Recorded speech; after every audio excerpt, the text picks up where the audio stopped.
Hi, everybody, and welcome. We have a really wonderful discussion here planned for everyone. So, we're going to be joined by two very fantastic philosophers. On the atheist side, we have Steve Kershnar.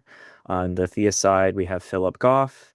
We're going to be debating whether God exists. Philip is going to propose the motion. He's going to be arguing for the theist position, and Steve is going to be arguing for the atheist position. Philip will have 15 minutes for his opening. Steve will have 15 minutes for his opening. We'll go into some rebuttals, and then we're going to have a really robust question and answer period where we're going to just have a really interesting dialogue. So, with that, I'll hand it over to Philip for his 15 minutes. Brilliant. Thanks, Nathan, and thanks, Stephen. I'm really looking forward to the chat. So we're booked in for a debate, but I don't know. I'm not sure how helpful and productive sort of fiery debates are. So I emailed Stephen and Nathan yesterday just saying, why don't we just make it more like a chat?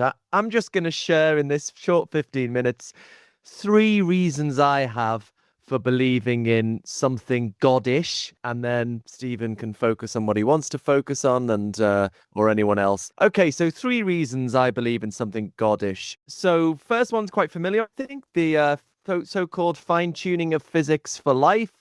According to our best current theories, for life to be possible, certain numbers in fundamental physics, certain values of the constants had to fall in a quite narrow range for life to be possible. So here's just one example: dark energy that propels the accelerating expansion of the universe. If it had been a little bit bigger, everything would have shot apart so quickly, no two particles would have ever met. If it had been a little bit smaller, everything, that gravity would have overpowered it and everything would have collapsed split second after the Big Bang. So for any kind of structural complexity, you've got a quite narrow window. That's just one example. There are many. So far, this is, I think, fairly uncontroversial physics. Where does this lead, though? Well, so I think we have a bit of evidence here.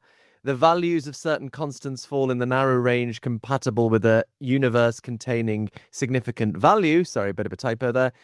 And I think this bit of evidence, in our just most straightforward ways of thinking about evidence, it supports theism over naturalism. I'm defining theism here a little bit more loosely. A morally good being created the universe. Naturalism, considerations of value play no role in fundamental causal happenings. That's how I like to define naturalism. Okay, if we're just contrasting these two positions, there might be other positions. I'm making a sort of limited point here. Then we can just apply the likelihood principle, which you can get out of Bayes' theorem. Evidence E supports hypothesis H1 more than it supports hypothesis H2, if and only if the probability of E given H1 is greater than the probability of, oh God, another typo. That should be E, not O, I think given H2. So it's just all about, relative to different, which hypothesis renders the evidence more likely. So I think this bit of evidence is significantly more likely, significantly more expected on theism than naturalism. If it's naturalism, then it's just sort of chance of all the possible values of the constants, they fall in this narrow window. So it's, in that sense, wildly improbable. Relative to theism, I mean, it's not inevitable that God's going to create intelligent life, structural complexity, but it's not so surprising that a being kind of morally good, interested in things of objective value like complex, intelligent life might do that. It's not, oh my God. So it's significant evidence of theism over atheism. To slightly qualify my view, I also think everyone hates me because I also am quite persuaded that there's also strong evidence against what I call full fat theism. There is an all-knowing, all-powerful, perfectly good being, and it's the familiar point, the suffering we find that we brought into existence through natural selection. I think this favors naturalism over full fat theism, but fortunately, we can have our cake and eat it if we go for something like my favorite hypothesis of a good God of limited powers, a God who's made the best universe they can. Okay, so theists tie themselves up in knots trying to explain suffering. Atheists tie themselves up in knots trying to explain fine-tuning. God of limited powers explains all the data. We explain fine-tuning in terms of God's limitations, the fine-tuning in terms of God's purposes, the suffering in terms of God's limitations. Okay, I've got loads of stuff on the multiverse. I'm writing a paper, really excited by this paper with Mark O'Neill and Kenny Boyce on the why you can't deal with this in the multiverse. I could talk about that if people wanted. Second consideration, psychophysical harmony. I introduce you to an imaginary friend of mine. We've been friends for quite some time now. Inverted Ian lives in a strange parallel universe where pain causes seeking behavior and pleasure causes avoidance behavior. So Ian, when he eats and drinks and mates, he feels terrible pain, but the pain makes him keep doing these things. When he gets stabbed or his body damaged, he feels wonderful pleasure, but the pleasure makes him avoid these things. Okay, now there's something I want to say something absurd about this chap. You know, people automatically, what the fuck are you talking about this bullshit? What is this nonsense when you raise this? But I would invite people to say, well, think carefully about what is absurd about inverted Ian. And I submit it's not a logical absurdity. I would say there's no conceptual connection between how pain feels and what it does. So this isn't like, there's nothing contradictory about inverted Ian. And this is a quite mainstream view, or at least that zombies are logically coherent. 60% of philosophers, as opposed to 16%, think they're coherent. And maybe that's not quite inverted Ian, but you'd have to do some fancy footwork, I think, to say zombies are conceivable, but this chap isn't. So I would say he's logically coherent. I'd say what's absurd about him is the irrational absurdity. He's doing precisely what he has reason not to do. Pain gives you a reason to avoid. Pleasure gives you a reason to seek. And he's doing the converse opposite. That's what's so ridiculous about this character. But if we accept what I've just said, we've got an interesting bit of evidence here that conscious experiences and behavior are generally correlated in a rationally appropriate way. Like pain, avoidance, pleasure, seeking. That's the simplest example. I won't go into others for the sake of time, but it's all over the place. Not saying always, but generally. And then we can think about the likelihood principle, using the likelihood principle again, which hypothesis renders this more expected? Naturalism or theism plus what I'm going to call psycho-behavioral contingency, that a morally good being created the universe and the relation between conscious experience and behavior is contingent, so God has some flexibility. I think it's much more expected on the first hypothesis on the slide than the second. You know, if we're thinking about naturalism, then it's just chance. It's kind of like the fine-tuning. Why should these things go together if they're conceptually distinct? I think with probabilistic reasoning, it's conceptual probability that's relevant here. Again, not inevitable that a God's going to create rational being, but a being where these are connected in a rationally appropriate way is of great value. It's not so surprising that a God would do that. So I think if we're contrasting these two hypotheses, theism is the winner, or it gets the strong support. However, I've got a nuanced view on this. I'll just throw in there. I think there are other options apart from those two. I think libertarian free will plus natural selection can deal with psychophysical harmony without the need for God. It's kind of what I do in my Why book, but with a sort of panpsychist free will is everywhere. However, and this is something I'll just throw in that I'm just starting to work on, think about, maybe write a paper about. I actually think strong libertarian free will I'm talking about. The reason I think that helps is because, and why I think it's consistent with naturalism, I think of libertarian free will as involving a primitive rational responsiveness. So you're responding to your beliefs, your desires, your conscious experiences in a rationally appropriate way. So that's how we start to solve psychophysical harmony. I think a universe with libertarian free will is more expected on theism than atheism. I won't go into that, but that's what I'm thinking about that now. Okay, for fun, so there's two considerations. So I get a kind of indirect way to God there. But if we're contrasting naturalism and theism, then I think you get a strong boost for theism.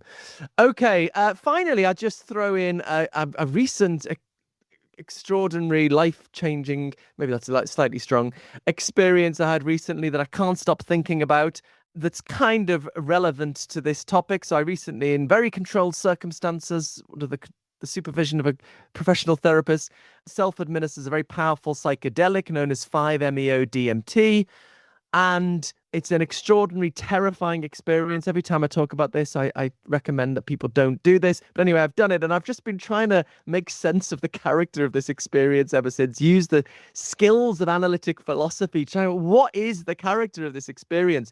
It's challenging because it's so different to ordinary experience. I think the breakthrough I got after thinking of this for several months is, well, you can get a lot out of identifying the content through what's not there relative to ordinary experience. The most obvious one is I think there's no object property distinction in this experience. There's no I that has the experience. This is much talked about, including by analytic philosophers. At that stage, though, you're not getting into crazy, wild metaphysics.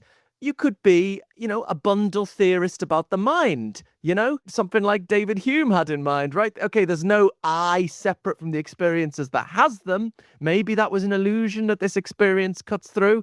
But, experiences are just a bundle of stuff.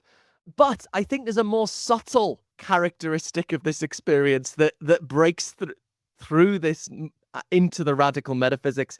And that's what I want to say. And what that is, sorry, I'm trying to get stick to the time constraints, is I think there's no type token distinction in this experience. So the bundle theory is standardly understood as sort of tropes. Properties are tropes, particularized tropes. So two people are in pain. You've got two pain tropes, and they're distinct tokens of the same type of trope, the pain trope. So you've got a type token distinction. I think in the context of this experience, that distinction between the kind of experience and the token of the experience makes absolutely no sense.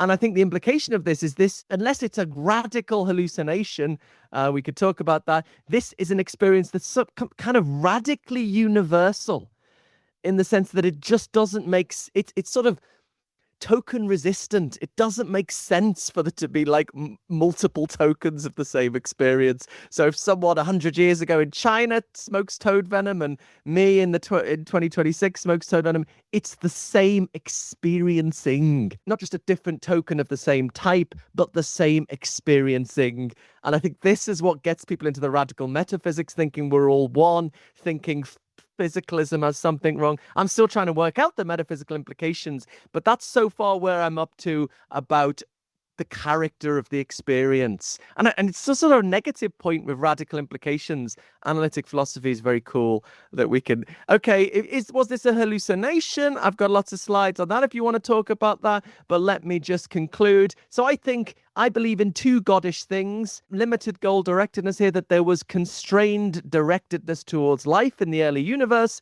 I also believe on the basis of this experience, I didn't have it, but that there is a radically universal form of conscious experience, both goddish, both I think fit better with theistic rather than traditional atheistic pictures of reality, although I'm up for all sorts of kooky theistic views. There's an advert. I'm loving doing a YouTube channel. I wish I'd bloody done it years ago. Phillip Goff philosophy. Just throw in an advert for that. I'll just throw in one very quick final thing. It might be relevant to what Stephen's going to come up. I mean, I'm not even thinking that the source of the goal directedness has to be supernatural. As a panpsychist who's open to views in which the universe is conscious, it could be that the fine tuner is the conscious universe itself. So notice that limited goal directedness is a very minimal claim. I mean, it's still pretty radical, but minimal relative to full fat theism. So I think there's reason to believe in these two goddish things, but where that gets you, I'm very open-minded on. I found the theology of Eastern Orthodox Christianity helps for people like me who take the traditional arguments for monotheism seriously, also take these psychedelic mystical experiences seriously. If you take both, if you're just the psychedelic, maybe you go in a more Eastern religion direction. But if you take both of these things seriously, I think Eastern Orthodox Christianity makes a lot of sense of these things. I'm not an Eastern Orthodox Christian because I don't think gay sex is sinful, but I'm a free-thinking Anglican. But anyway, I just threw that in because I had a couple of seconds. Go for it. I've stopped. Thank you for listening. Thank you for your attention to this matter. That was really wonderful. I thought that was great. First, it's just a real pleasure and honor to be with you guys. Phillip Goff's work is excellent. It's been a pleasure to read it and deal with it. Just really sharp stuff. Nathan's a good friend of mine. We work together, and a number of other you guys I've worked with in the past, and you're fantastic. So thank you. And then just brief legal mumbo jumbo. Nathan and I produce this work. It doesn't represent any group with which we're associated. Lawyers are happy. Theses. I'm going to argue for two theses. First, God doesn't exist. Second, the universe isn't intelligent and didn't create itself. The arguments for the first part will set up the argument for the second part. So my overall strategy in showing that God doesn't exist is to show that the cosmological argument and the fine-tuning argument depend on the modal ontological argument. That is, the cosmological argument and the fine-tuning argument is sound only if the modal ontological argument is sound, but the modal ontological argument is not sound, and hence God, which I'm going to understand as the greatest possible being, does not exist. Okay, consider the cosmological argument. The cosmological argument, particularly in the Leibnizian version, begins with the principle of sufficient reason.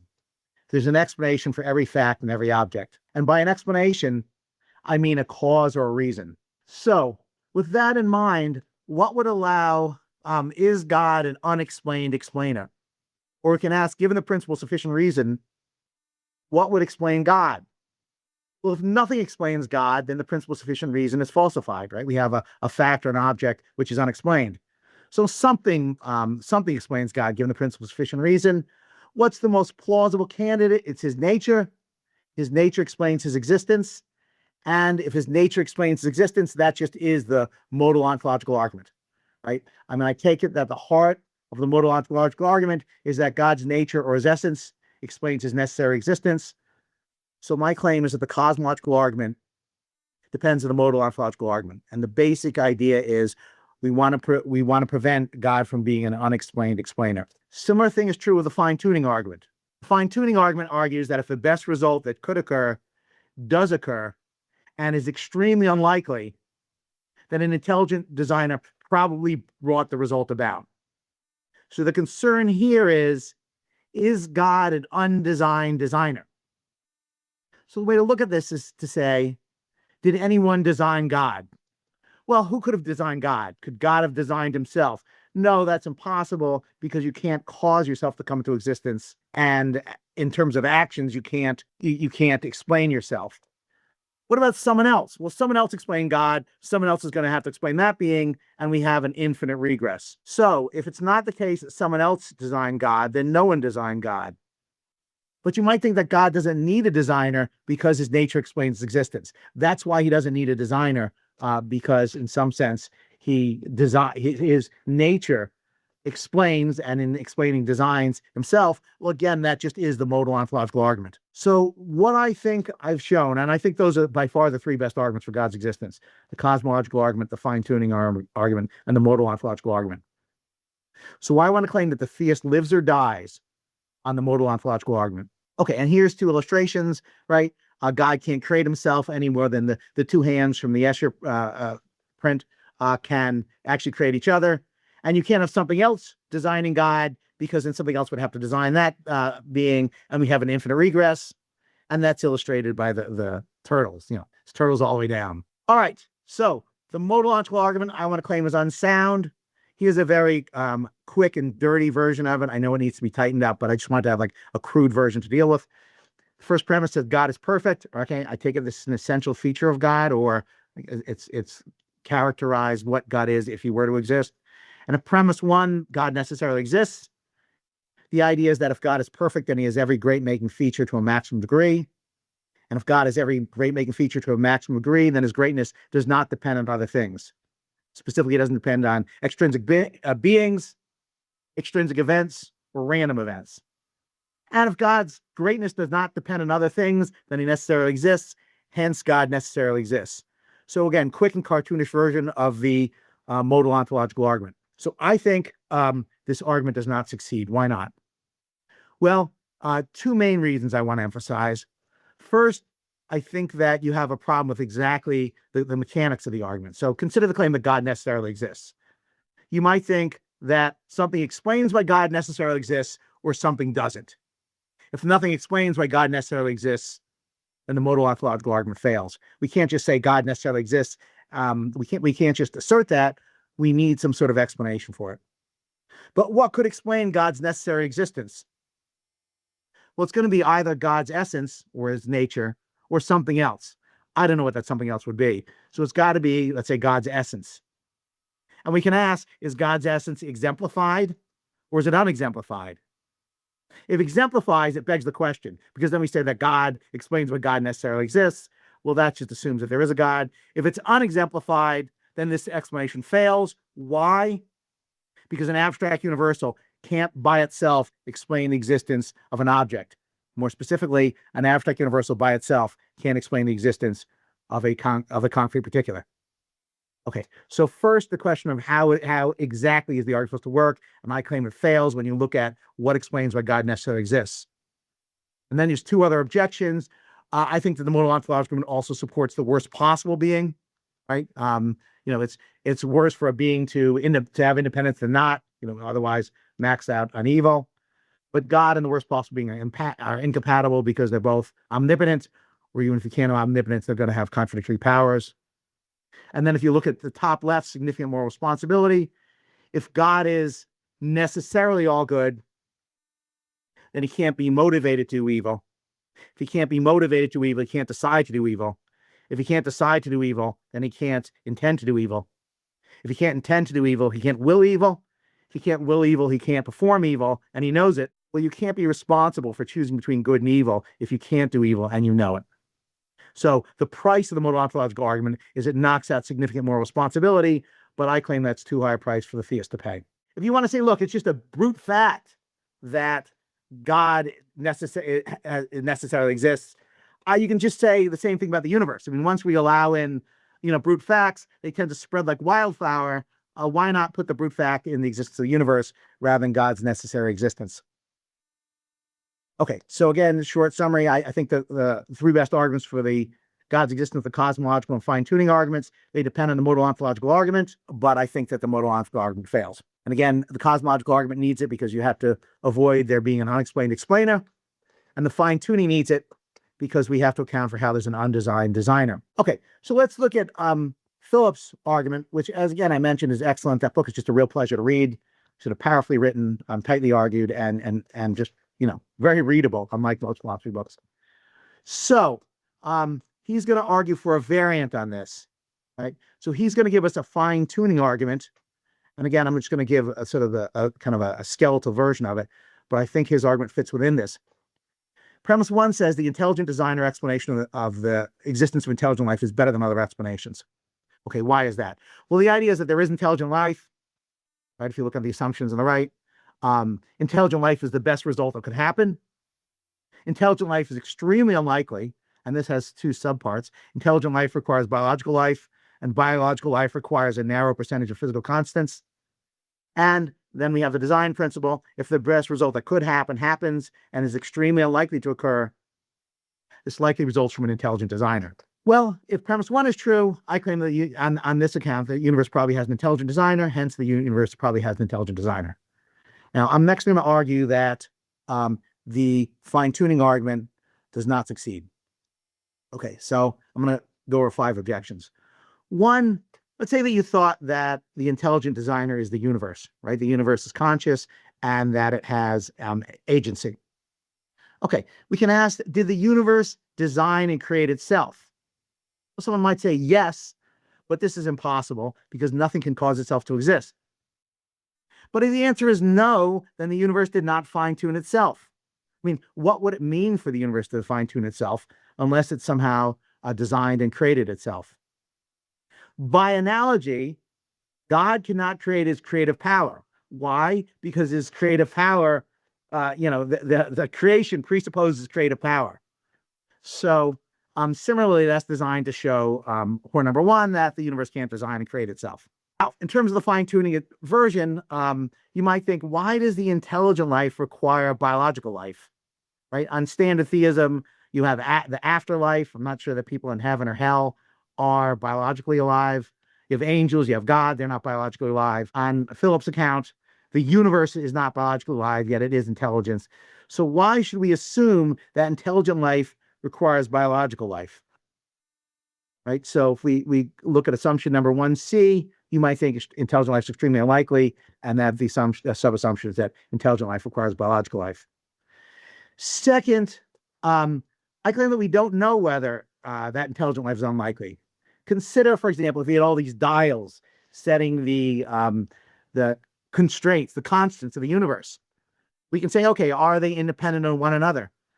I don't know how we know whether they're independent of one another. If they're dependent on one another, that is, setting one dial affects the others, then it's not clear that the combination of them doesn't make intelligent life likely, in fact, perhaps extremely likely. Okay, so 3 quick objections then to the fine-tuning reflexive design objection, the intelligent life, and the dials argument. 2 more objections. If the objection, the modal ontological argument, if the argument is sound, then someone designed the universe, or the modal ontological argument is sound. That is, plug in the universe for God and say, okay, what then designed God or explained God? We need the modal ontological argument. If it's cosmological version, we need to explain how we avoid an unexplained explainer. If it's the fine-tuning case, we have to explain why there's an undesigned designer. I claim that requires a modal ontological argument unless we're going to go into brute facts, in which case, why would a conscious and agential universe be our brute fact?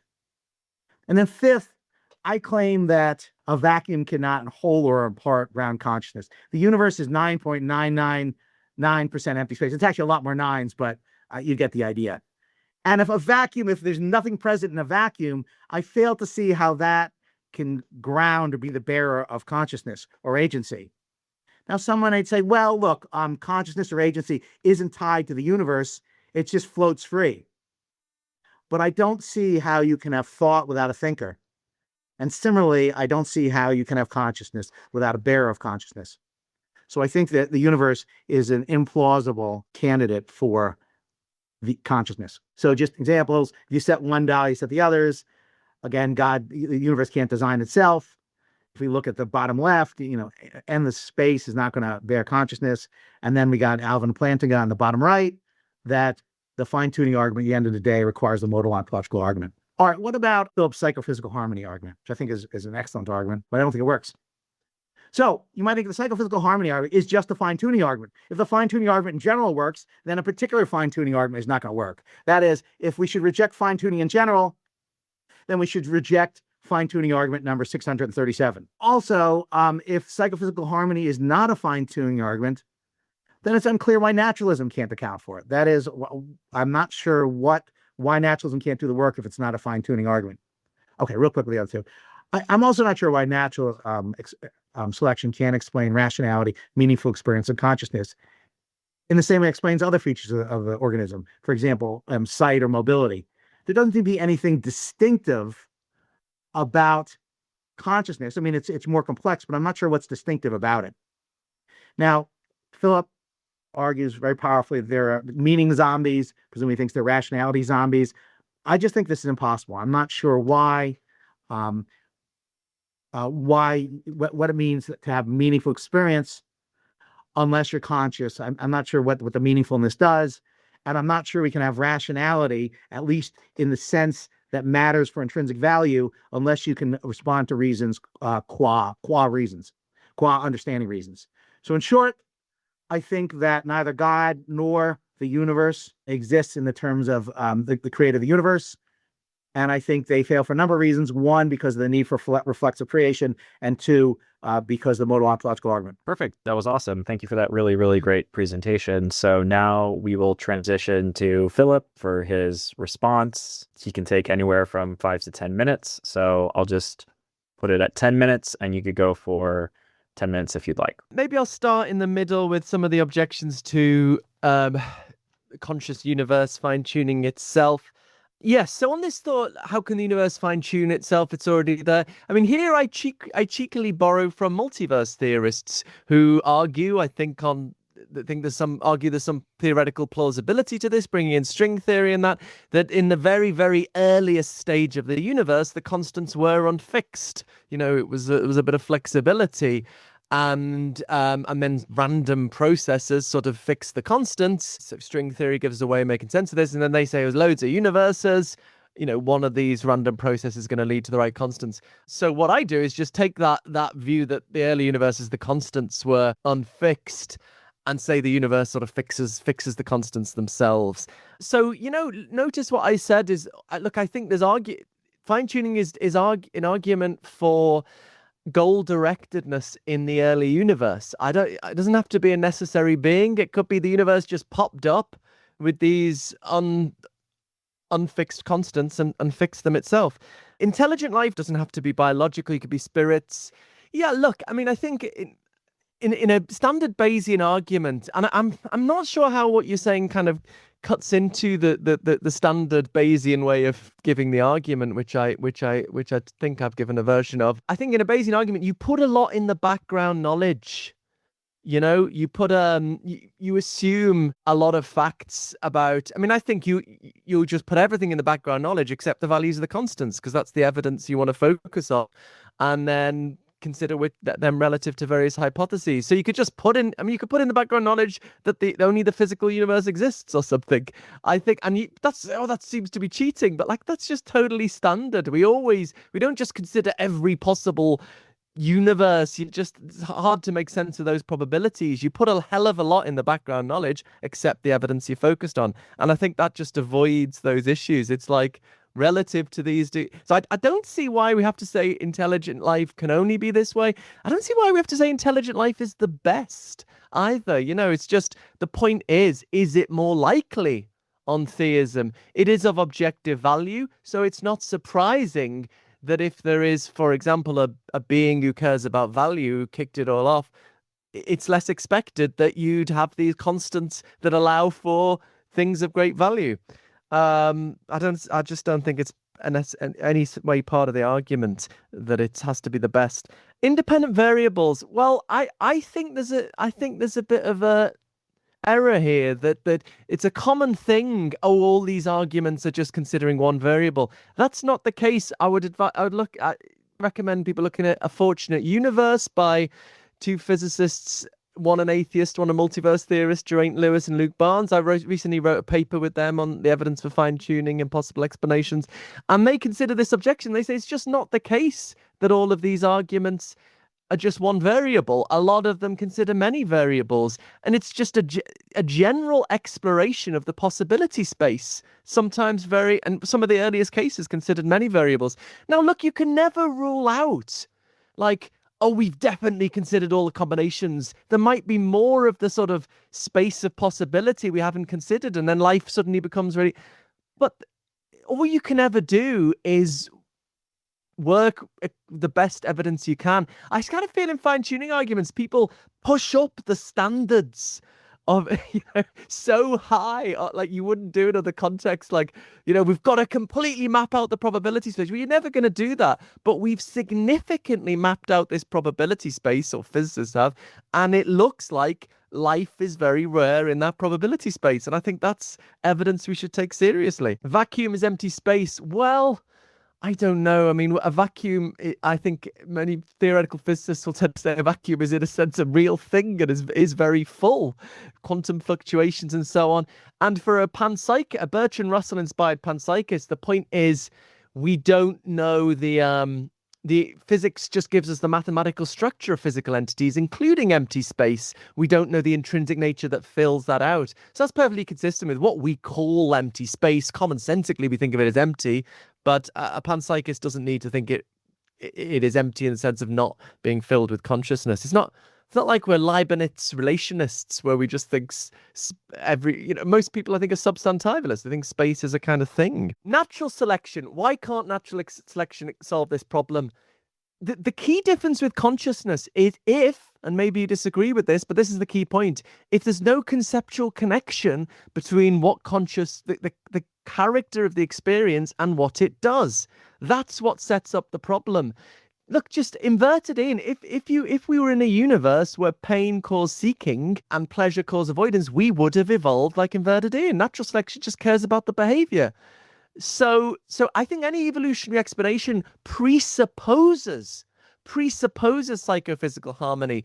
Natural selection is only going to make me feel pain when my body is damaged if I'm going to avoid if it's going to lead to avoidance behavior, and that's what psychophysical harmony problem is trying to get us to explain. So it already presupposes that. That's the crucial difference. Meaning zombies. I wasn't quite clear on the argument against meaning zombies, but I mean, we could just do it with inverted Ian, but I think that's the simplest case. Maybe we could get more into the meaning zombie. I suppose I just use that as a more, well, maybe I won't go into that for sake of time constraint. We are happy to talk more about that. So just on the argument, I just don't see how your argument undermines the Bayesian argument I gave that we've got this bit of evidence. Yeah, I don't see why. I mean, this is a fundamental point, returning to the start now. Why are we talking about a necessary being? Why are we talking about an unexplained being?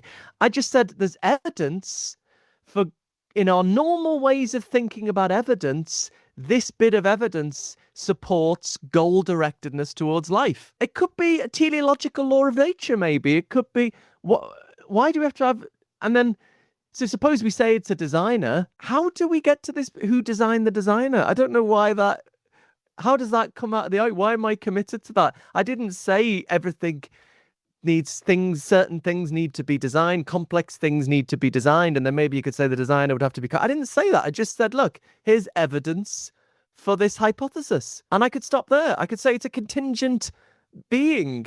Why does it, I just don't know where this, which premise, I suppose I want to know which premise of the argument is false, right? The likelihood principle, and then, you know, you could put it premises like it's improbable on this hypothesis, it's probable on that hypothesis, bum, that's it. Okay, so I'm not sure, but on classical, so I'm not sure why I need a necessary being, but I'm not convinced. It's a fascinating argument. I just finished with saying something. I do want to make sense of the coherence of a necessary being. I mean, the way I think about it is, if there's a necessary being, I've got a paper on this actually I'm working on that's on my website.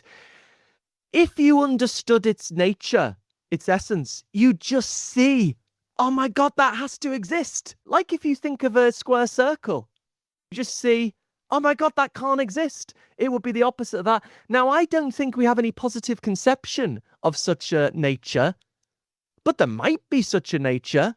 There might not be. I don't see why it has to be perfect, by the way. You know, there might be a being. You just say, oh my God, that has to exist. Maybe it's like classical theism where there's no distinction between existence and essence. Having had this experience I was talking about, you see, look, radically different conceptual claim possibilities about reality. So yeah, I don't see it. Maybe it's something like that. Existence and essence don't come apart, or just some kind of completely unknown nature where you just think, oh my God, that has to exist. I don't, there's no contradiction in that. So I want to defend the coherence of a necessary being, but also I don't see why I need a necessary being, or what my argument had to do with a necessary being, which premise of my argument any of this impacts. I'll stop there. Thank you. Perfect. Sorry, I started you. getting a bit debatey, didn't I? I said, oh, let's have a chat, and then I'm getting all debatey. That's I'm just that's what we infused. like to hear. That's what we like to hear. Philosophy is best done when it's done passionately. So we very much appreciate the enthusiasm. With that, we will now transition to Steve. You have up to 10 minutes. You can take as much time as you like, you know, in that span. So why don't you go ahead? I thought Philip made a lot of great points, so thank you for them. So the question is, why does the universe have to fine-tune itself, right? Well, if you think, well, where did the universe come from? If you think that it's just a brute fact that there was this intelligent and agential universe, this conscious and agential universe, why not just say the universe itself is the brute fact? I mean, why do we need the further explanation? Now, if the universe is fine-tuning itself in terms of creating itself, that seems to be logically impossible, right? And a person cannot create himself any more than God can create his creative powers. Well, imagine someone said, well, okay, the universe, the intelligent and agential universe doesn't create itself, it shapes itself. Well, a couple things here. One, I'm not sure why it would need to shape itself. I mean, why fix what ain't broke? I mean, you know, if the universe has certain features, why would it need to fix itself? But if it did need to fix itself and there was an optimal way to fix itself, it would seem to be compelled to fix itself in that way. And if it's compelled to fix itself in that way, then it'll be compelled. And if it's compelled agents are not responsible. In addition, if the universe were required to fix itself in a certain way, then there would be one universe with a result. You might think that that's going to produce a modal collapse. You might think, okay, well, maybe the universe didn't have to fix itself in a certain way, that it's kind of arbitrary or random. Okay, but now we have a second brute fact, right? Why did the universe fix itself in this way rather than some other way? You also might think that there are sort of ground issues, right? I mean, you might think that There are multiple universes that the intelligent universe could have, the designer universe could have created. Well, how does it go about choosing them? I mean, if they're all equally good because they're tied between them, or with an infinite sequence of better ones, then it seems to be an arbitrary selection as to which one it creates. Well, arbitrary selections are not the sort of things for which someone is responsible. For an example, which I'm going to steal from Klaus Cray, if Jones is manipulated or forced to give a box of Rice Krispies to Smith, but there's a million of identical Rice Krispie boxes, and he picks one Rice Krispie box. It's an arbitrary choice. It's not clear that an arbitrary choice is something for which the agent should be praiseworthy. There's an issue whether the person's even responsible for it, but it's not something for which the agent is praiseworthy. So in asking, does the universe fine tune itself? We can ask, okay, does he cause itself to exist? No. Does he reshape itself? I don't see why there's a need to do so, but if it does so, why isn't it compelled? Doesn't that threaten a modal collapse? And if instead it's arbitrary, we're adding more brute facts. Why does the designing universe explain this universe rather than some other universe? Particularly if there are ties among the best universes or an infinite sequence of ever better universes.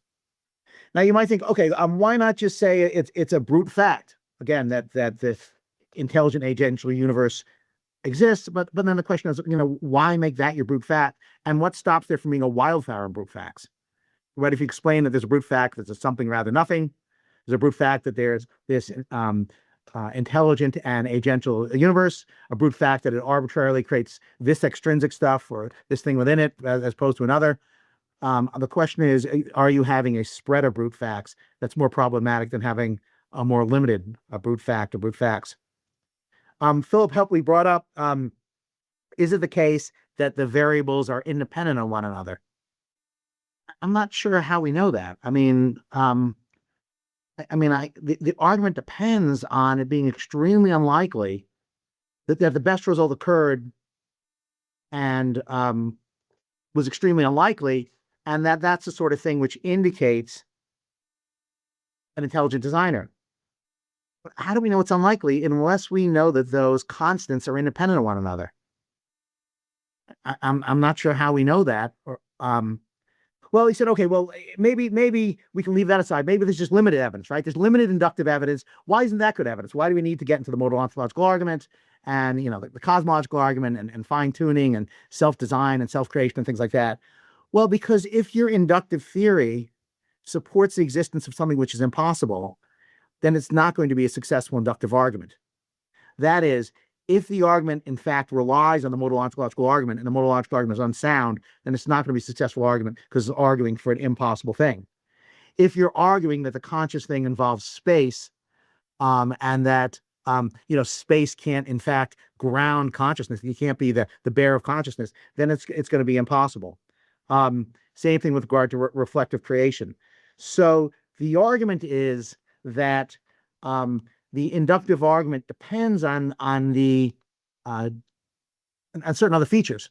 And if those features make it impossible, then the inductive argument is going to be unsuccessful. I also want to just reemphasize the idea of arbitrariness.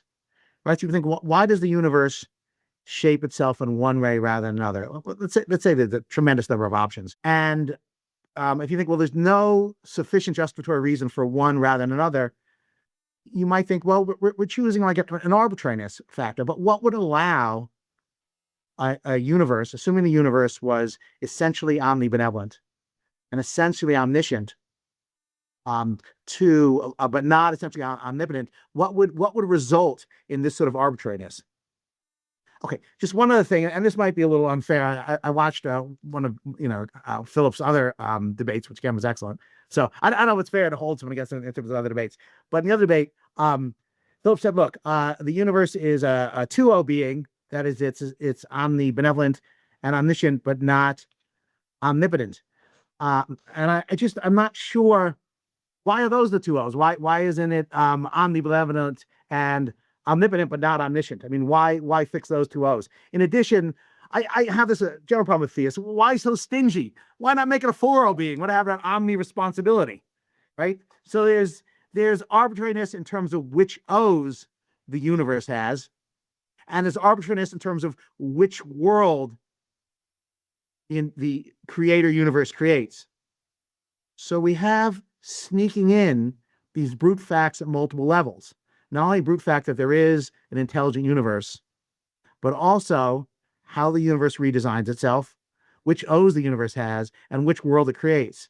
So we're getting exactly the proliferation of brute facts that I think we should find troubling. I should mention as well that I'm not sure that the three O's are compatible with one another. That is, if you are omnibenevolent, for example, you can't know the joys of evil. And if you can't know the joys of evil, at least from a first-person perspective, then you're not omniscient. Similarly, if you're essentially omnibenevolent, then you can't do evil. And if you can't do evil, then there's certain logically possible tasks you can't perform, and hence you're not omnipotent.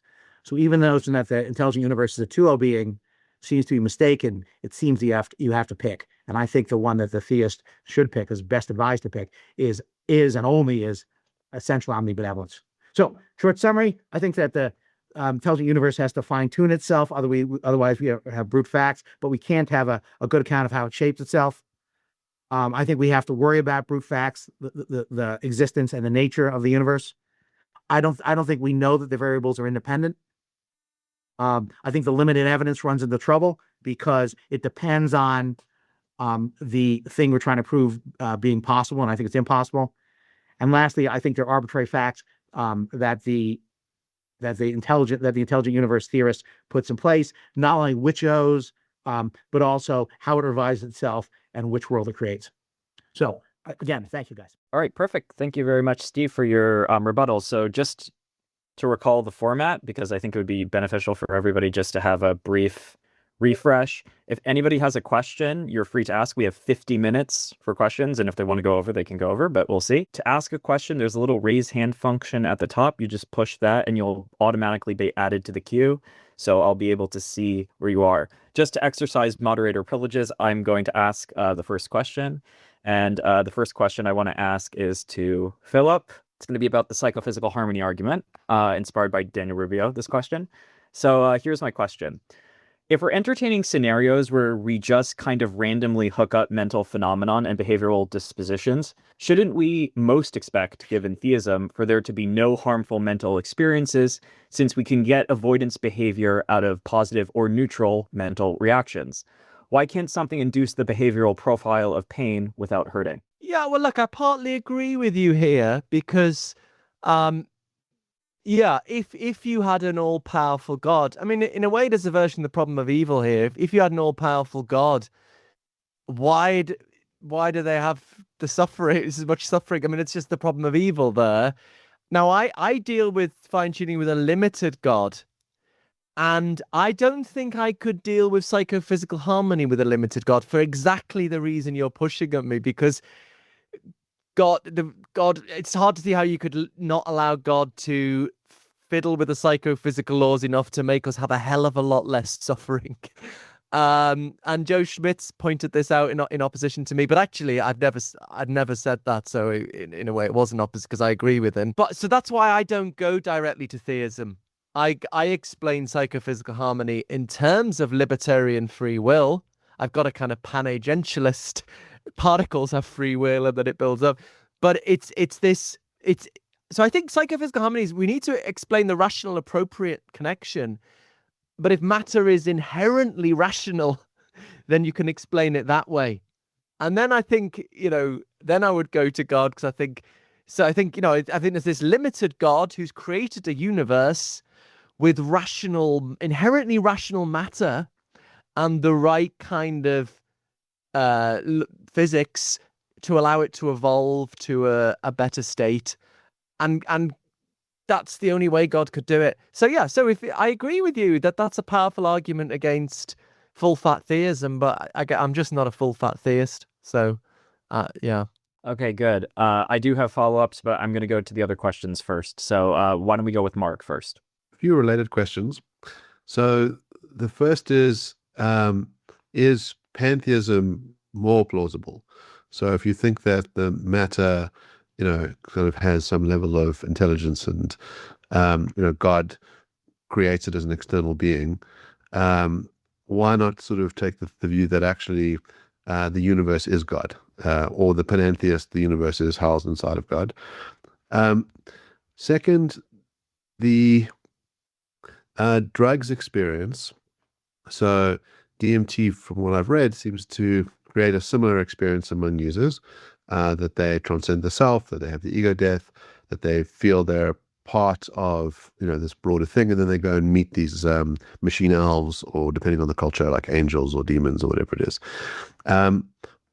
Why does that give us evidence in favor of something supernatural, as opposed to saying, well, it turns out that if you give people certain chemicals, you can produce this reaction readily, like we can with painkillers or other drugs? They all seem to kind of reliably give us a certain kind of effect.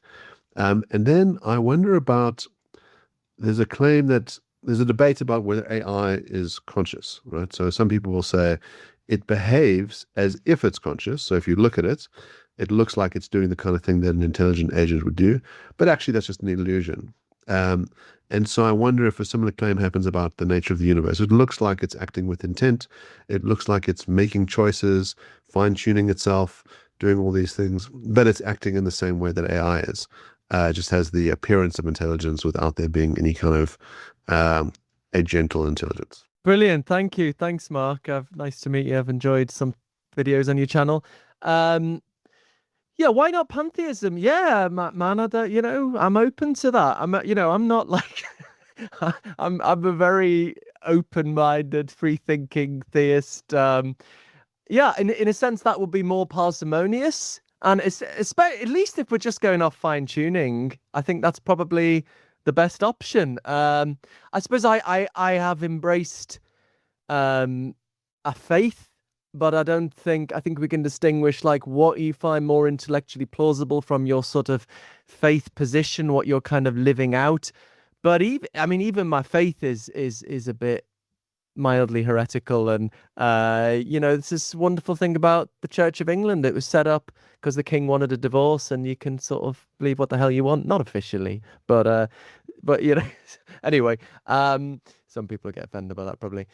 So yeah, I don't think we've got a disagreement there. One correction with the DMT stuff: it wasn't DMT I took; it was 5-MeO DMT, which is actually very different. And what's interesting about it, there's none of the visuals, there's no meeting elves, there's nothing sort of seemingly connected to your psychology or it is just pure radical. This is what it feels like. It's very uniform. You just feel like you're completely destroyed very quickly, and there is this indescribable form of consciousness beyond space, beyond time, that belongs to nobody. So I'm trying to use the skills of analytic philosophy to pin down, why do people think get to this strange metaphysics rather than just think, oh, that was a weird experience? And my suggestion is that it's just apparent that this experience cannot admit of different instances. In the normal way, you think like a kind of pain. There's the pain, the type of experience, and then different tokens. I've got the toothache, you've got it as well. There's two tokens of the same type. In this experience, it's just seemingly apparent that just doesn't make sense. And so this experience is just utterly singular. So if, someone 100 years ago has it, I have it, someone in China has it, it's exactly the same experiencing. So I think that's the sense. Now you could say no, you're just confused, you're just deluded. That could be I've got a long discussion about different ways you could push that, but I don't see why it shouldn't be different from, I know a lot about my pain from attending to it. It's just like saying this is just the nature of this experience that's evident when you have the experience. That's just evident from your direct understanding of the experience. Now what I say is, like, if you start off with certain metaphysical viewpoints that really clash with what this experience is suggesting, then maybe it's rational to think I must have been hallucinating. You've got a clash there. But as a panpsychist, I don't think I went into the experience, like what the experience suggests doesn't clash with the metaphysical view I already have. So I don't see any bar to me. I don't see any reason to think I was confused. And it's a common thing that it does seem more evident than ordinary experience. And I think that's all we can. We don't know anything, do we? We could be in the Matrix. All you can do is start with what seems most evident. And these experiences, it seems more evident than. So yeah, I mean, why the crazy metaphysics? Because like the claim is someone 500 years ago and someone now, it's the same experiencing. I think that's inconsistent with physicalism. I think it means in some sense it's outside of space and time or multiply located or something, like a Catholic saint. So I think that's my suggestion. Look, what I'm saying is there's I think what is striking about the fine tuning is of all the possibilities, and in disagreeing with Stephen, I think we've mapped out the possibility space well enough to make a fallible tentative judgment. It's only a narrow range that incompatible with value, great value, intelligent life, falling in love, writing poetry. So that is evidence that either it's chance or there was some kind of directedness towards value. And I'm really open-minded as to different. Maybe it's just a value-seeking law of nature, like John Leslie's into, maybe. But that's what I think the minimal claim is, that there's some sort of directedness towards value. So how would that go? It doesn't have to be intelligent. It could be sort of, yeah, a law of nature rather than a mind or something. I mean, Philip's theory, in some sense, some people seem to view it as a competitor of theism, but it's really extremely similar. It's a really fairly minor variant compared to perfect being theism. And here's how you can see it. He posits a person who's that's or at least a force which is conscious, which has agency, and which seeks value. He says this thing is a 2O being. It's at least that's what he says, omnibenevolent and omniscient. He says it explains the universe in some sense. So what do we have here? We really have theism with the bearer being the universe as a whole, rather than, let's say, outside the universe or something like that. And so why do you lose the third O? Well, if I understood Philip's argument, both here and in the book, it's because of the problem of evil. Okay, so what do we have here? We have basically what was a 3O being changed to a 2O being in order to handle the problem of evil, and we have the bearer being the universe as a whole. But it has all sorts of person-like features. So I don't see this as being a major competitor to perfect being theology so much as a variant of it, right? In the same way that Nagasawa argues, look, if the O's are incompatible, then a God might be 2O or 1O.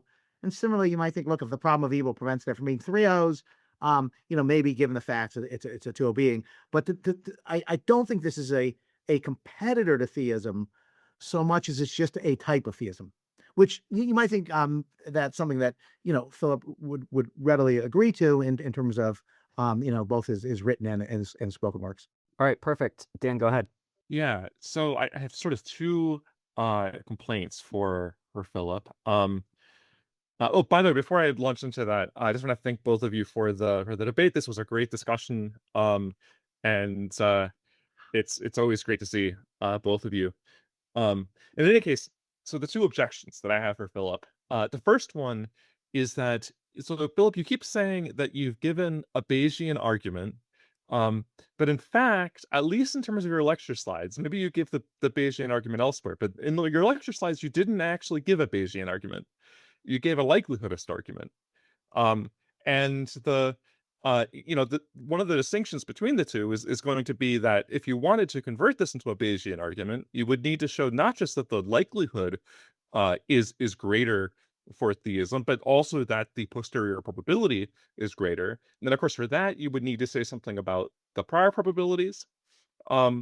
Presumably, you would need, the usual trouble for the likelihoodist is that they don't have a way, or at least seems very difficult to see how they could have a way of ruling out ad hoc hypotheses, right? So maybe you hear some noises in your attic. One hypothesis to explain the noises in your attic is that there's goblins up there that are bowling. Of course, that's an ad hoc hypothesis. If you postulate just the right sort of goblins that produce just the right sort of noises when they're bowling that matches the noise you have in the attic, the Bayesian doesn't have that problem because the probability for the goblins would be very low, presumably, at least relative to our background knowledge, holding everything else equal. Uh, so that's the first sort of problem. Then the second sort of problem um, is that is for the fine-tuning argument in particular. So you used what I take to be the sort of the strongest version of the fine-tuning argument, this one in terms of the dark energy. That's the one that's taken most seriously among physicists. However, the problem for that argument is that it's thoroughly committed to a background collection of theories. So it's, contrary to the way that the fine-tuning argument is often portrayed in the philosophy of religion literature, uh, the fine-tuning of the universe for life is not a theory-independent observation. It's not as though we go out and somehow measure that the universe is fine-tuned for life.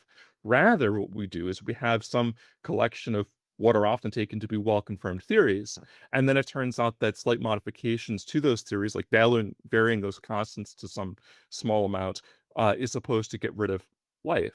Except that when we talk about the dark energy, what's going on is that this is dependent upon the hypothesis that the cosmological constant of the dark energy is the same thing as the vacuum energy. And that hypothesis, if you sort of do your computations naively, gives you a prediction that differs from observation by 120 orders of magnitude. Now, if you have an observation that differs from your theoretical prediction by 120 orders of magnitude, then we usually call that a bad prediction, except that in quantum field theory, the issue is that what you can observe is not actually the value itself, but rather the difference between two values, the difference between what's called the Baire parameter and the quantum corrections. And then when physicists say that a theory is fine-tuned, what they mean is that the cancellation between those two parameters has to be very precise.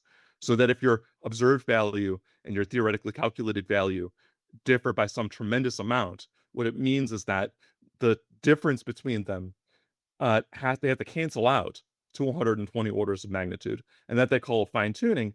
But usually the thought is that if you have a theory that's fine-tuned in that sense, you should be looking for a theory that's not fine-tuned. So one example of theory that's not fine-tuned would be, for example, the multiverse. The reason why that's not fine-tuned, at least with respect to the cosmological constant, is because what you would expect to observe is the least amount of cancellation consistent with the existence of intelligent life. That is, least amount of cancellation consistent with our own existence. That was the prediction for the value of the cosmological constant that Steven Weinberg made before anyone observed its value. And then it turned out that that was in fact the case, that it wasn't precisely zero, for example. It was small but non-zero, just as Weinberg predicted.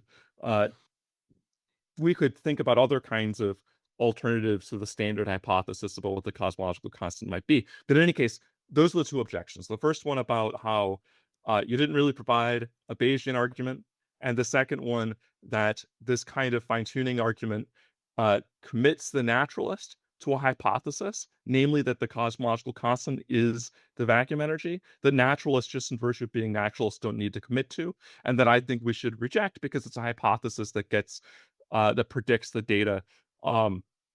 It makes a stupendously poor prediction. Brilliant. Thanks, Dan. I mean, on the first point, it's the third time in a row. I don't think there's a disagreement here, actually. Yes, I made a modest claim on that slide that this is evidence for this theory over this theory. And they might not be the only theories, and priors might make a difference. Of course, you've got to bring in priors. And, this issue becomes important for me in making my case for my slightly weird version of Christianity, because I think there's sort of historical evidence that supports it, but you have to already, not be an atheist. If you're an atheist, and you get this evidence, so they have these debates over the resurrection, and I mean, Richard Swinburne gets it right that, it's like Bart Ehrman or William Lane Craig. I think they're kind of both right. It just hangs on the bloody priors. Okay, if there's some kind of non-significant evidence, but the resurrection is so improbable that doesn't have much force. The posterior ends up very low. Okay.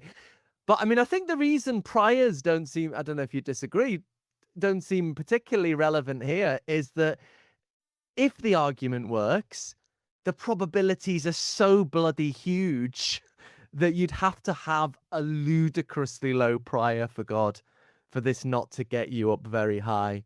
I mean, that seems to be the case for me. So, even if Well, it's one in a billion. if Mm. Stephen is right that God is an impossible being, Yeah, then the okay. prior is just Yeah. zero.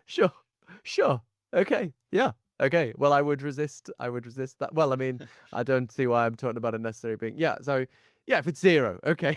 If it's zero, or if you can somehow make a case that it's like, you know, infinitesimally small, but I think the onus would be on the atheist then. So that's why I think that's not often brought in, and we do generally. But I mean, whether it's a Bayesian, you said that like I misspoke saying it's Bayesian. I mean, the likelihood principle is sort of derived from Bayes theorem, but No, it's sort of maybe not. a bit semantic. No, you can't No, it's do not. that. Okay, There is no derivation of the likelihood principle from. right. I mean, in fact, Okay, maybe I mean, misspoke, likelihood has but gone out of their way to argue against Bayesianism, right? So if you read, for instance, Elliot Sober's Evidence in Evolution, it's yeah, quite important to him that we should not be Bayesians. And then he has to do this whole big song and dance about how right. he can rule out ad hoc Dan, hypotheses. I don't know what you're doing here, because it seems like you're trying to sort of pin down on making a technical error or something. I mean, like, what is that? There's no disagreement. I agree. You need to consider not just likelihoods, but priors as well. There is no disagreement. It just feels a little bit like, oh, I need to show he's going to technical error. And I think that's bad form in philosophy. And it feels like a little bit like what you do. There's no disagreement here. What is the disagreement? That Well, I mean, whether I use the I word was Bayesian rejecting. correctly. No, so the claim that you made was that the likelihood principle can be derived from Okay, Bayes' principle, and that's not fine. I true. misspoke. Fine, I misspoke. It's in the ballpark of Bayesian reasoning. Is that okay? Well, in any case, No, what about the no. Is second? that okay? No, answer my Yeah, question. okay, Is that all okay? right. Because it feels like Yes. you're Uh, being deliberately pedantic to try and I mean, make out, oh, I don't think that I am, but I am willing to set that aside. And because okay. I think I have some idea of the argument you're trying to make here. The argument is going to depend upon uh your answer, I take it, to the second objection that I raised, right? Because Yeah. the So are we agreeing there's no disagreement on the first point? yeah, I Apart mean, from I it sounds misspoke. like we Yeah. both think that priors are going to be relevant. Did And you that think I was denying priors have any relevance here? What was the objection here? Well, and the way that you presented the argument, you Okay. claimed that there's evidence for the hypothesis just in case the likelihood principle is fulfilled. Uh, and that cannot be. I mean, that's very well known to be incorrect. No, I did. I said no, I didn't. I said it supports this theory over this theory, which is exactly what Elliot Sober says. This bit of evidence. It doesn't mean when we get the posterior that you get, support for that theory. Well, no, I It mean, means Sober would reject that because Sober is a likelihoodist and not a Bayesian, he would reject bringing in priors. He would disagree with you and I on that point. And the right. classic objection to Sober is exactly this example involving like goblins, or I think people put it in terms of gremlins, but gremlins bowling in the attic is supposed to be an ad hoc hypothesis, and then Sober's likelihoodism seems like it's difficult for his view to rule out such beings. Now, the worry that someone would have is that your theism is a kind of ad hoc hypothesis, sort of jury-rigged to predict precisely the evidence that we have, right? I And the see. way Okay, around that okay. would be to have some principle to distinguish between these hypotheses. Either you would go Sober's route and try to introduce some sort of principle that says the likelihood principle does not apply to ad hoc hypotheses and have some account of what ad hoc means, or you'd go the Bayesian route, in which case you bring in prior probabilities, and then you'd have to have some kind of an argument that the prior probability of your view is at least not low, or at least not stupendously low. Right? One of those two is the missing piece of your argument. Okay. Now we start to get a substantive disagreement, right? If you want to make an argument that the God is ad hoc, and so as a ludicrously low prior, then we can have an argument about that, right? So I do agree we have to bring in priors. I suppose I just think God is a fairly simple hypothesis, and the way I define, that's what I'm looking for, the God of limited powers, I would argue it's like simpler than physics, because the limitations are just sort of physics with the values taken out. But yeah, I mean, if we could have an argument about the pi being low, but if I move to your second point, yeah, I would look Please. first. I object to this point. I mean, I've asked a lot of physicists about this. You've sort of like when physicists say fine tuning, they mean I think you put it there. Correct me if I got it wrong in a minute. There's a clash between observation and what the theory proposes.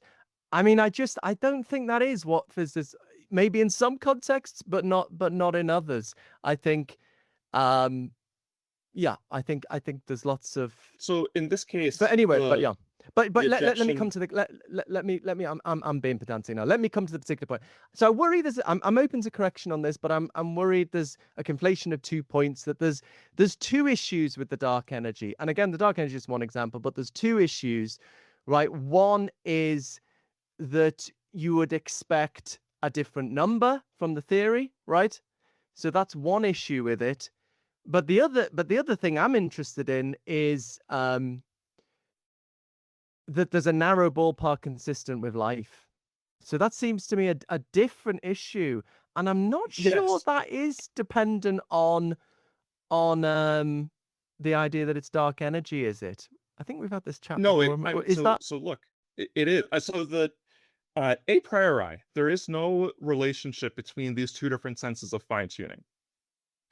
However, once we look at what's going on in practice with various different cases of fine tuning, we then discover that the cases where people say that there's fine tuning for life often depend upon a theory that's fine tuned in this independent sense.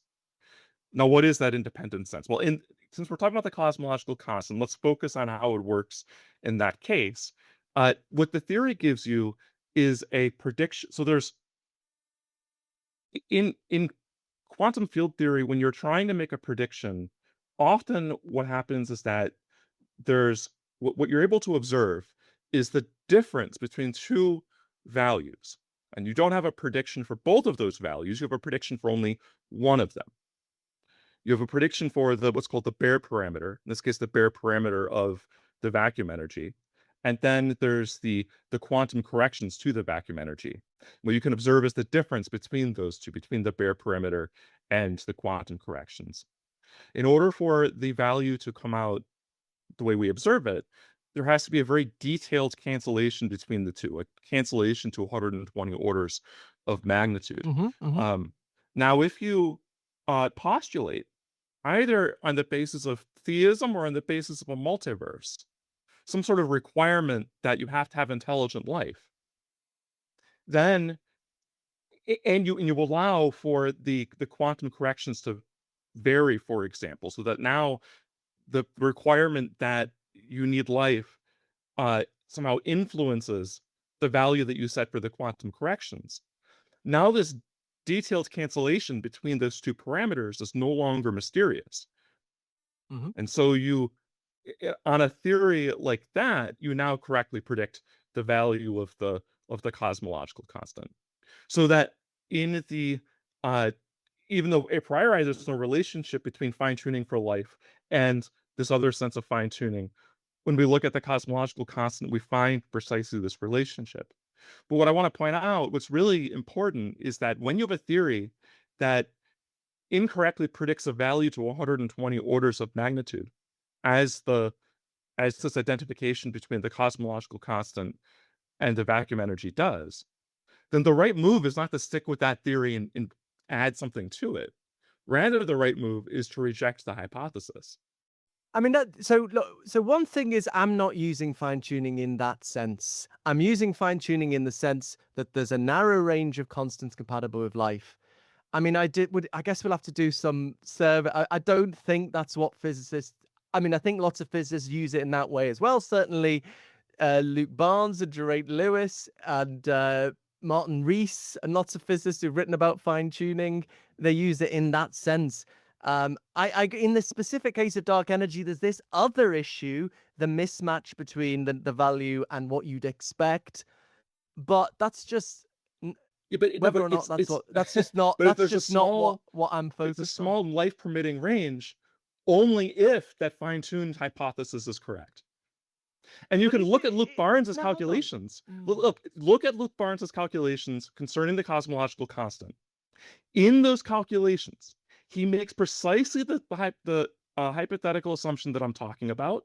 And if you don't have that hypothetical assumption, then his and Barnes's own calculations do not proceed. So you're you saying, need like, that. if in other theories that aren't where it's not dark energy, are you saying there then isn't a narrow band compatible with life? Well, there may not be. We need to look at those particular hypotheses. Well, my claim is it's the same on this regard. There's just two things. What you're talking about is the mismatch.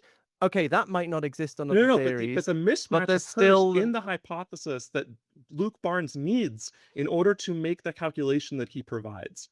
So I what suppose, you're like, doing, yeah, if you can tell me, look, there's this other theory.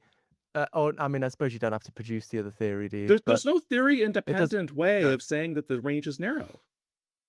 I mean, look at the way that Luke Barnes does it. Look at the way that Robin Collins does it. All of these different ways of talking about fine-tuning calculations they contingently depend upon a background physical theory. And independent of that background physical theory, you don't get the result. I can't see, and maybe someone can like me on this, but we've had this discussion before, and I followed it up with physicists saying it. And is there any connection between the cosmological constant being dark energy and the narrow range?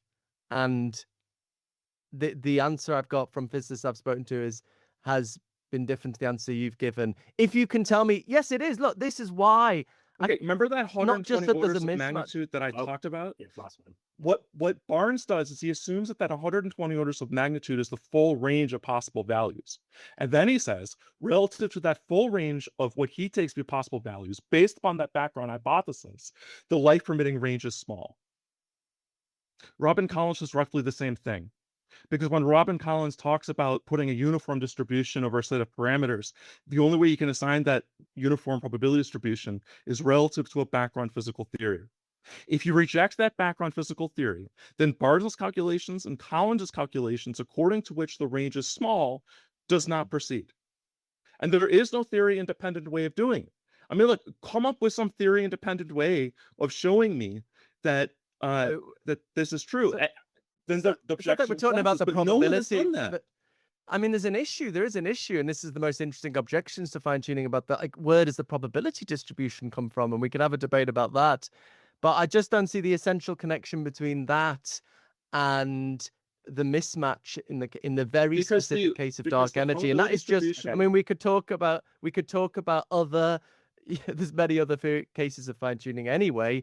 And when scientists talk about them, they're not meaning there's like, why, there's electrons need to have a certain mass to get complex Yes. chemistry.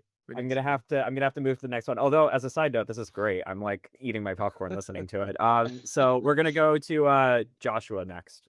Yeah, so my question was just related to Stephen's argument. And it's just more of a clarification one. I missed certain parts of your presentation, but I was just trying to understand how it follows that if you show the ontological argument to be unsound, that you also show God not to exist. It just seems to be that you've shown that there is one a priori way to not be successful to demonstrate that there is a God. But that doesn't necessarily mean that there isn't a God. So all you've shown is that there's not an epistemic access to the truth of the proposition there is a God from the argument that's been put forward by Plantinga and others, but that doesn't necessarily show that the proposition itself is not true. So yeah, can you just clarify that point in light of what I've said here? Sure, I think that's a great point, and I agree with you. What the argument, the more extended argument, is that the three best arguments for God's existence are the cosmological argument, the fine-tuning argument, and the modal ontological argument. But the cosmological argument requires that God exists necessarily. Why?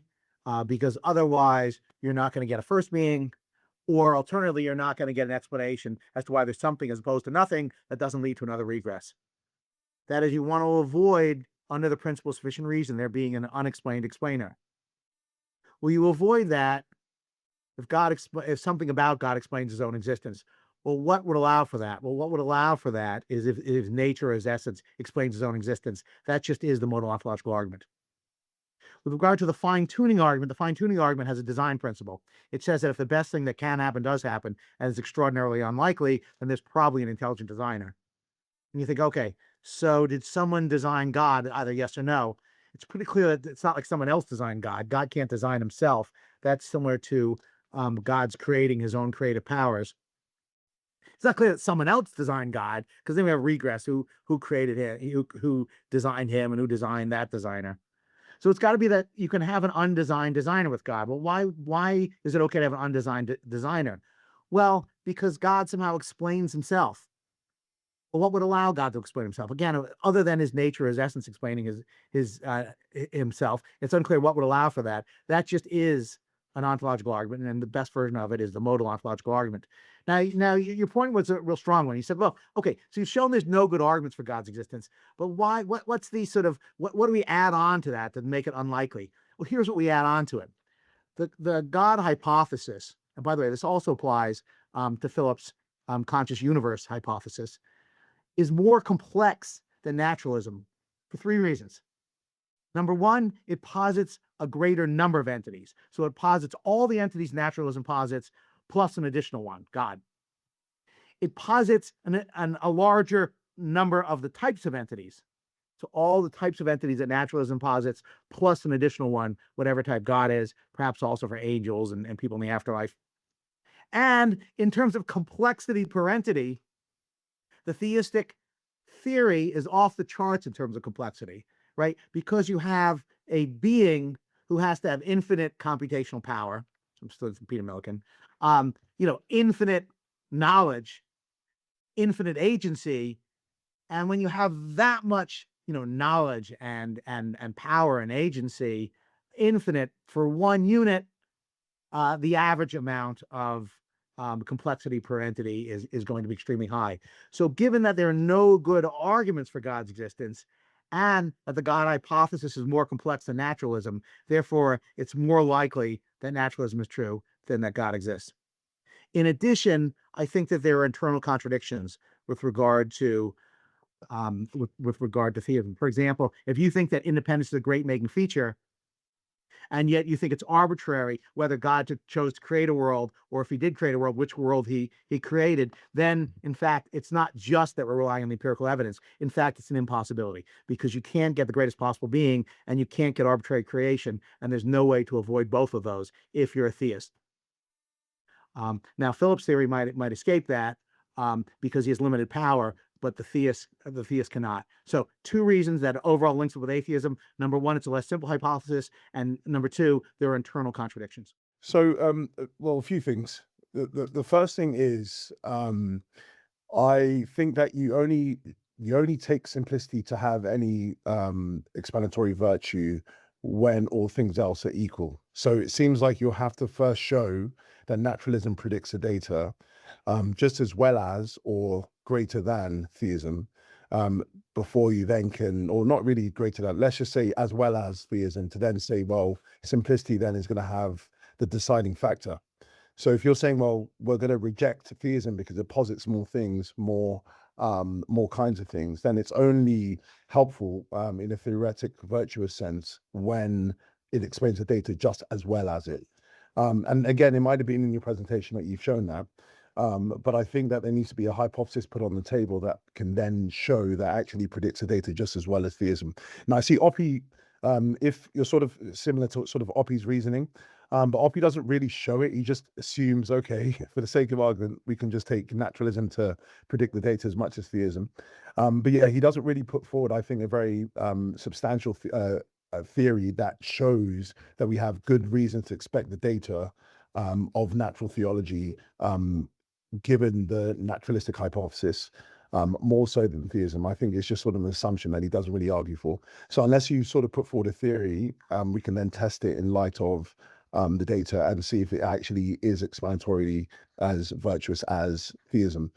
Secondly, just with simplicity as well, sort of not to sort of put forward my own work, but I'm sort of taken by the work of Jonathan Schaffer, who says actually when we are looking at fundamental entities, and it seems like we're talking about fundamental entities here, what we need to be really looking at is not Occam's razor, but what has been termed Schaffer's laser, which is the idea that we need to look at the most fundamental posits. So it's not so much that, well, theism posits so many things, it's how many fundamental things does theism posit? And it seems like theism just posits one fundamental thing, and then let's say you take the universe to be fundamental, you're positing one fundamental thing as well. So what you're doing is, if you take Occam's razor, you're saying, well, we have to take everything into account when we're calculating simplicity. We take God and we take the universe. But actually, if we're just looking at fundamental things, when we're looking at this analysis, we're just going to take God, and we don't have to take the universe, because that's not taken to be fundamental within a theistic worldview. Now, obviously, there's been pushback on Schaffer's laser. So I'm not saying it's sort of conclusive that that's the way you should take it, but I think that needs to also be taken into account, that a theist could say, actually, when we're talking about metaphysical things and most importantly, fundamentality, it seems like we should be looking at something like the laser more so than the razor. So it will take too much going to your other sort of argument that you gave, but that's sort of my own sort of pushback on that. Yeah, thank you very much anyway for. Great. I appreciate it. By the way, I've enjoyed a number of your articles, so thanks. So your argument is simplicity matters. If you raise two objections, and so one is simplicity matters only once you hold fixed explanatory power. Now, I agree with you on this.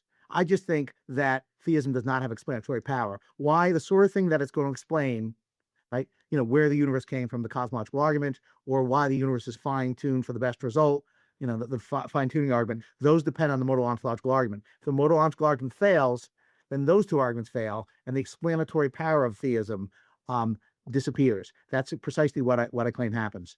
So I agree with you. The simplicity matters only once we condition explanatory power. I actually think we have to balance them off against one another. But in any case, I just think that theism does not have explanatory power because of the modal ontological argument dependence. Number two, you said the complexity has to do with a number of fundamental things. I think this is an interesting point, but I have to respectfully disagree. Number one, I think complexity has to do with just a number of things, that is the tokens. And they're different tokens. I mean, Jones and Jones's Terrier are both tokens, even if they're somehow causally or explanatory dependent on God. Same thing, I think the complexity depends on the types of things. And the types of things are going to be the same. Naturalism is going to have all the same types of things as theism, but for the additional type of thing, which is God. Perhaps also sort of angels, people in the afterlife, and so on. In terms of complexity per thing, I think that matters as well. But note that the complexity of the theistic thesis is through the roof.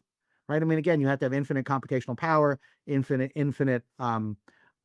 creative power, perhaps infinite responsibility.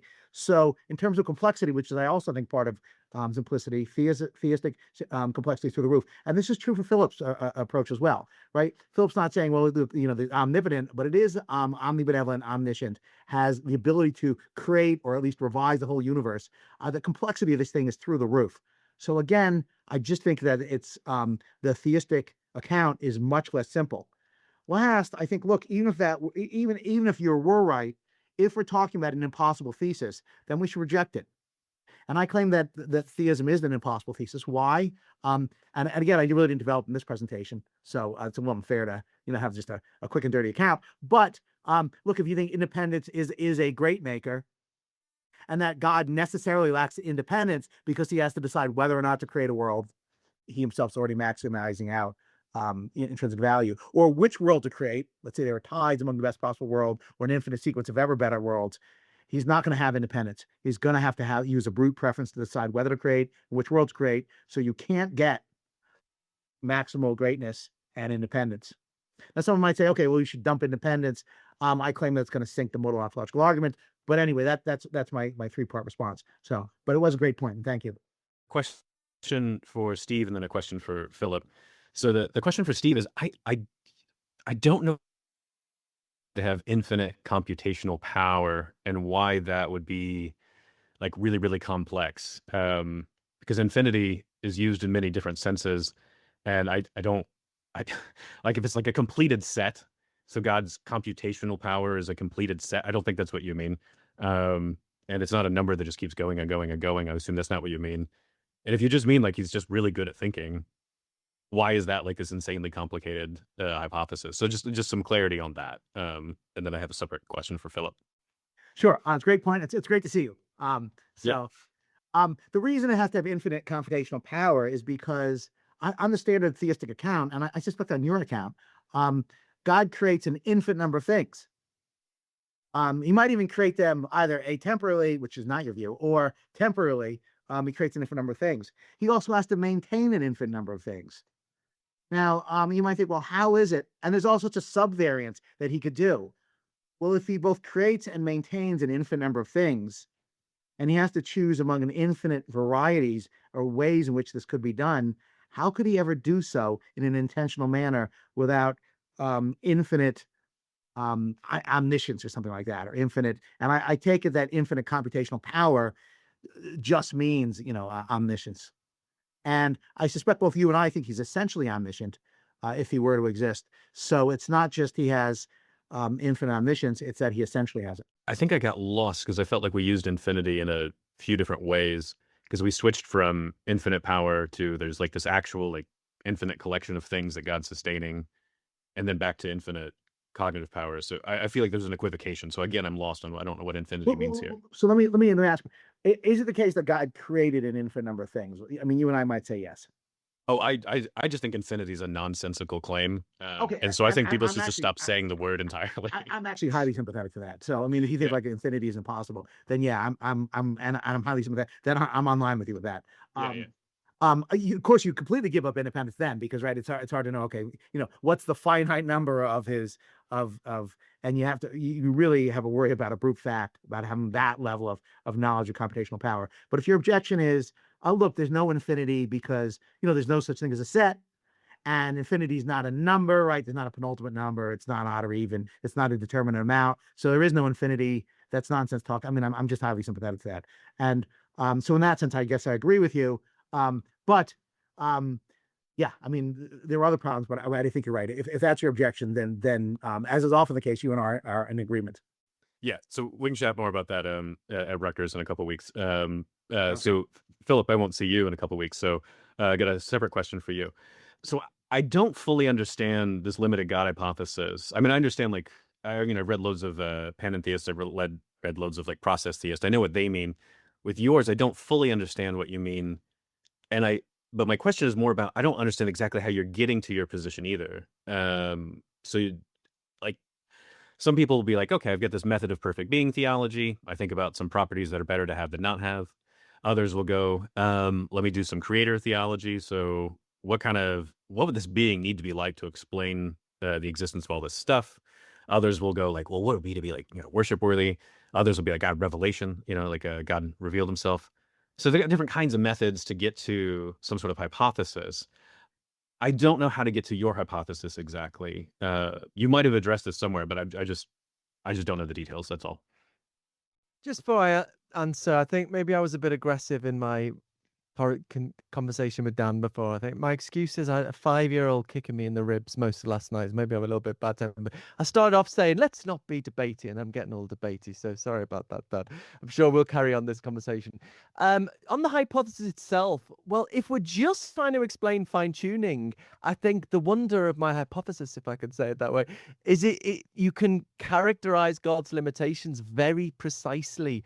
Take physics, take out the values of the constants or certain constants, that will give you a sort of mathematical structure. And then the claim is God can only create a universe with that structure and all the other omni characteristics, but that limitation. So I think it's like a very simple hypothesis, maybe slightly less simple than I'm persuaded by Swinburne that that normal theism, it's not quite classical in its version, is very simple. This is a little bit less simple, but it's still simpler than physics, so that's fine, or at least the limitations can be specified in it. So that's how'd you get there? Well, I mean, one option is just fine tuning. I'm impressed by fine tuning being evidence for goal directedness towards life or value in the early universe. I'm impressed by suffering as strong evidence against omnigod. Here's a hypothesis, a quite simple hypothesis, that it can account for both those data. That simple point. A lot of there's another factor here, sort of more experiential sense of a greater reality that sort of seemed laid bare in this psychedelic experience, but and that's probably more important in my spiritual life. But I think that that is very, at least in my experience, is very vague and generic. So just something greater going on. So they're the two kind of things I suppose that influence my belief about God. But yeah, just just fine tuning and suffering. This is a good simple explanation of both. What's wrong with that? I guess I'm just trying to figure out the exact method, and I don't think there's like a super like precise royal road to truth like here. Like I don't, it's not like I start in the Royal Mile and work my way up to things, but there I just can identify these different kinds of methods at play that people use. Whereas with yours, I was just kind of lost, and I think I'm still slightly lost. It's just an evidential argument. Here's a hypothesis, Yeah. and this evidence supports it. Good. So I have a question, if that's all right. I know that we're kind of like, approaching time, but like so many good people are asking questions that I kind of didn't want to stop the dialectic. So the thing that I wanted to talk about is not the low probability premise that I would characterize the fine tuning as including, which is this claim that this is super unlikely on naturalism, that the constants and quantities fall into the life permitting range, but the high probability premise, which is that it's more likely on theism than it is on naturalism, for instance, or that God would likely do these things. So what I want to kind of ask you, Philip, if that's all right, is why not like precisely justify the likelihood comparison? So why not actually do the calculation and show me, how likely it is that the limited God would fine tune the universe for life? Like, what's the probability? So in other words, can we actually get a precise justification for the likelihood ratio that doesn't rely on a speculative claim about divine psychology? So I guess there are important, like I don't think you could just give a generic designer hypothesis for kind of this reason. Like, what the hell does a designer want to do? Could be anything.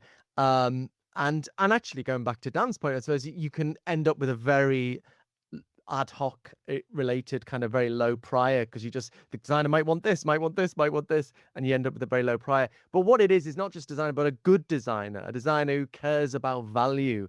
And then that is relevant because I think we're in the range of constants compatible with value. I don't think you can give a precise number to this, but I guess I think lots of Bayes style reasoning that we do all the time, that a detective would do, that or you see the stones on the beach make a sentence and you infer that someone's arranged them that way rather than they just washed up like that. And I think there's sort of implicit Bayesian reasoning going on, or there's like, it's more likely what I'm finding on this hypothesis than that hypothesis, and then priors as well, that's just too implausible what you're saying, so you don't take it seriously. Sure. So I think we do it all the time where you can't attach precise numbers. It's nice if you can, but yeah, like the argument for inflation in the early universe, or lots of theories in ancient history. Anyway, I think there's lots of probabilistic style reasoning where we don't attach precise numbers. Good.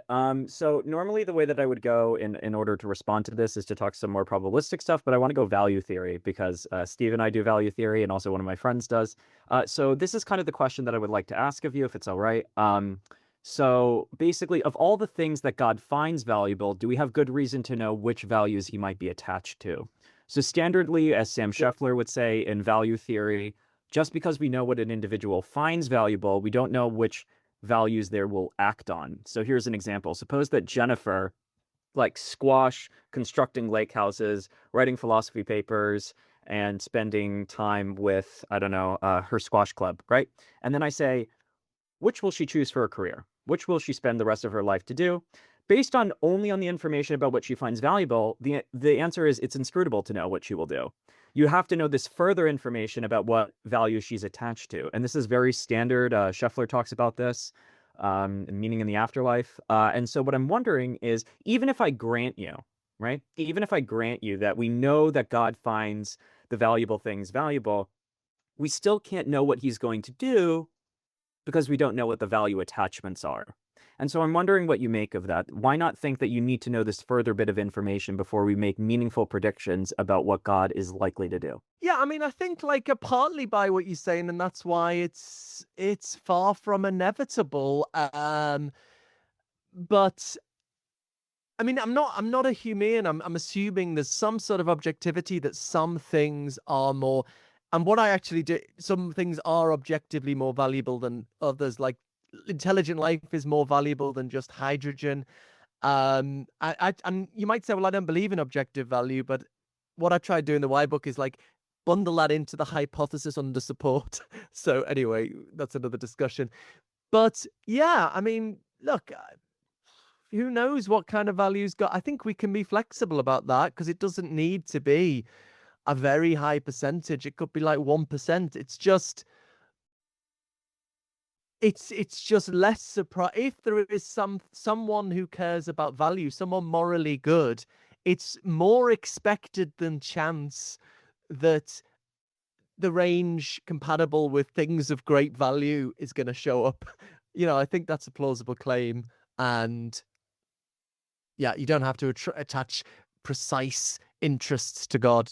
Perfect. There's one last question that comes from DGH. He's been telling me like, ask this, and he wants me to read it. And this is going to be the final last question. Apologies, time. Everyone was very generous with their time about going over, so we want to be mindful. Question for Philip. It seems God needs improbable psychophysical harmony too. When God has the mental state, let there be the universe begins to exist out of all the conceivable alternatives. For example, an apple could have appeared or nothing at all. Cutter and Crummett put the psychophysical harmony argument in terms of Bayes rather than inference to the best explanation. So they think they can avoid providing an explanation for God's psychophysical harmony. But it seems to me that a similar problem occurs on Bayes because we can consider a super God hypothesis to predict God's psychophysical harmony and then a super God ad infinitum. So we're just pushing the bump in the rug. Yeah, this might be an interesting problem for them, and I'd have to think about it a bit more, but I'm not sure for me actually, because look, what I think we need is like a non-contingent connection between the conscious experience and its behavior that explains this rationally appropriate connection. But I'm happy to say it could be just we're primitively rational in our responses. That's what I do say actually. So yeah, if I had to say, no, it can't be us that has the primitive rational responsiveness, it has to be God, you might say, well, why? Yeah, maybe I can get into the who designed the designer thing. Like, why, if God can explain it, why can't we? So that might be a problem for them. I'm not saying it is, but I'm just happy to say it could be in my mind. There just needs to be, I think there needs to be rational responsiveness somehow is playing a role. Otherwise, it's just chance that the conscious experience and the behavior are rationally appropriately connected, and that's wildly improbable. But it could be just us, so I hope that avoids the problem. All right, perfect. Thank you. Well, this has been like an absolutely electric and fantastic discussion. I think that it was like drinking from a fire hose. So it's certainly going to be a wonderful watch for everybody who's listening and watching. I'd like to thank Philip and Stephen for a fantastic conversation. It's really wonderful that we get to talk about these issues in such a dynamic way. So yeah, with that, thank you.